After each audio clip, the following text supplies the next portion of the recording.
Do you know Elizabeth Briggs and Nicholas Welch? Nicholas was a brownware potter at Welch's Pottery in England.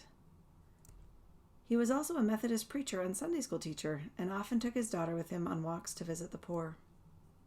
Elizabeth was a small brunette with striking black eyes. Before her marriage, she was a lace worker. Then she became a lace-making agent, distributing patterns and materials. She also made beautiful black veils. I like that she's wearing a lace collar in this only photo we have of her. One evening, after delivering lace, Elizabeth was curious to hear a mere boy talking to a crowd on a street corner. Despite her preacher husband, Elizabeth had not been religiously inclined.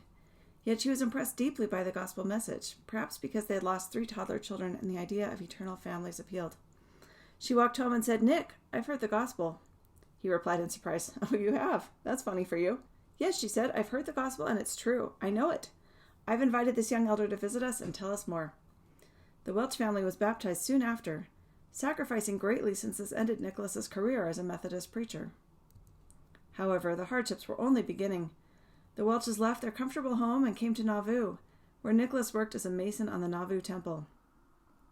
Their hovel on the Mississippi shore had a leaking roof, and his feet were wet every day.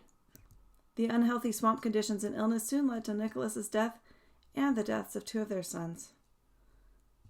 Elizabeth remarried in KnoWho and again in Utah, but was quickly widowed each time. She traveled west with her son John's family and spent her remaining years in a little home near them in northern Utah. She was well acquainted with grief, having lost so many children and husbands, and was remembered for her brave, kind, and gentle heart. And now you know British pioneers Elizabeth Briggs and Nick the Brick, Nicholas Welch.